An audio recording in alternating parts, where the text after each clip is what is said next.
Mainit na tinanggap ng royal family si US President Donald Trump para sa kanyang makasaysayang state visit. Kasabay nito ang pagdagsa ng protesta laban sa kanyang pamumuno. Ang mga mamamayan ng London mula sa London, United Kingdom, alamin natin ang detalye sa live report ni DJ Angelo Cabansag. DJ. US President Donald Trump ang kauna-unahan at tanging head of state na 2 beses nakatanggap ng diplomatic hospitality ng royal family ng United Kingdom. Isang state banquet ang inihanda ni King Charles at Queen Camilla para kina Trump at US First Lady Melania Trump sa Windsor Castle. Mr. President, Mrs. Trump, it is with great pleasure that my wife and I welcome you to Windsor Castle on this, your second state visit to the United Kingdom. This unique and important occasion reflects the enduring bond between our two great nations. It's a singular privilege to be the first American president welcomed here. And if you think about it, it's a lot of presidents, and this was the second state visit. And that's the first, and maybe that's going to be the last time. I hope it is, actually. But this is truly one of the highest honors of my life. Such respect for you and such respect for your country. Pinuri ni Trump ang pagpapalaki ni King Charles kay Prince William at sinabi niyang masaya siya at si First Lady Melania na makita si Princess Catherine na nasa maayos na kalusugan. Pinuri rin niya ang mga naging kontribusyon ng British people sa mundo. Ilan na rito ang Magna Carta, Modern Parliament, and Francis Bacon's scientific method. The legal, intellectual, cultural, and political traditions of this kingdom have been among the highest achievements of mankind. As the British Empire laid the foundations of law, liberty, free speech, and individual rights virtually everywhere the Union Jack has ever flown, including a place called America. Kasama sa mahigit 100 bisita, sina Apple CEO Tim Cook, Demis Hassabis ng Google DeepMind, and Sam Altman ng OpenAI. Dumalo rin sa state banquet si Pascal Soriot, big boss ng drug maker na AstraZeneca. Binigyan diin ni King Charles ang pagiging malapit ng US at UK at sinabing sa dalawang pangdaigdigang digmaan, magkakampi ang kanilang mga bansa para tanulin niya ang tyranny. Our countries have the closest defense, security and intelligence relationship ever known. In 2 world wars, we fought together to defeat the forces of tyranny. Today, as tyranny once again threatens Europe, we and our allies stand together in support of Ukraine to deter aggression and secure peace.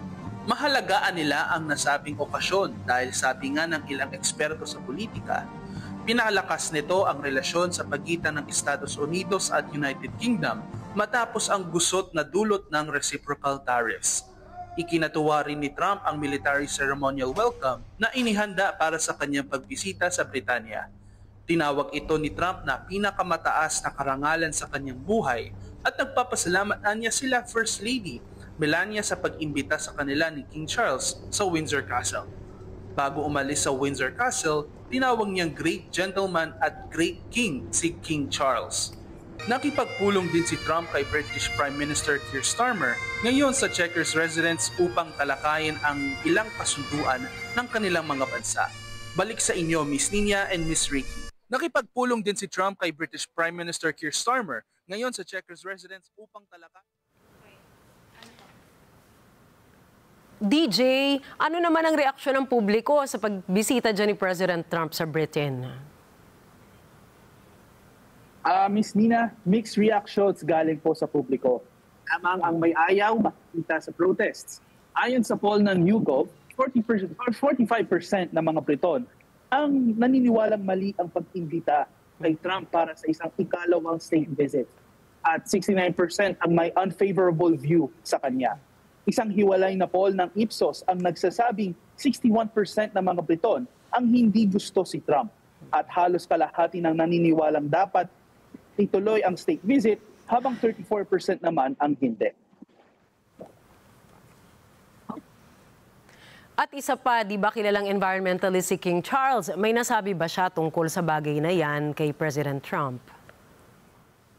Pinanggit ng hari na ang parehong bansa ay may precious opportunity to safeguard and to restore and wonders of and beauty of nature for the generations who follow us. Sinabi niya na dapat niyang tiyakin na mayroong clean water, clean air, and clean food. At pinuri rin ni Trump si King Charles sa kanyang environmentalism at sa kanyang pagsisikap na preserving the glory and unique character of this kingdom, restoring life to the rivers and streams. Habang inendorso ni Trump ang pagpupunyagi ng hari, mananatiling malayo ang kanilang pananaw sa kalikasan. Noong 2019, nang nag-uusap sila ng mas pribado, nabanggit ni Trump na both ways ang climate change, habang sinabi ni Charles na dapat tiyakin na may good climate ang mga susunod na henerasyon. May huling tanong na lang ako sa iyo. Ano-ano naman ang mga pinag-usapan ni na President Trump at Prime Minister Keir Starmer? Kasama kaya dyan yung Trump tariffs? Ang isa po sa mga napag-usapan po nila British Prime Minister Keir Starmer, ang kasunduan sa teknolohiya. Pumirma ang dalawang leader ng isang tech prosperity deal na layong palakasin ang dugnayan sa artificial intelligence, quantum computing at nuclear energy.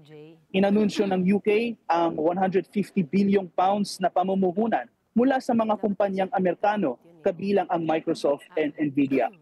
Kabilang na rin po ang usapan sa Chequers residents, ang taripa. Tinalakay din nila ang mga issue sa kalakalan, kabilang ang mga taripa ni Trump. Sa isang naunang kasunduan noong Mayo 2025, pumayag si Trump na bawasan ang mga taripa sa mga industriya ng sasakyan at aerospace ng UK. Gayunpaman, patuloy ang mga pag-uusap tungkol sa mga taripa sa bakal at aluminyo na inaasang aabot sa 25% ang pagtaas.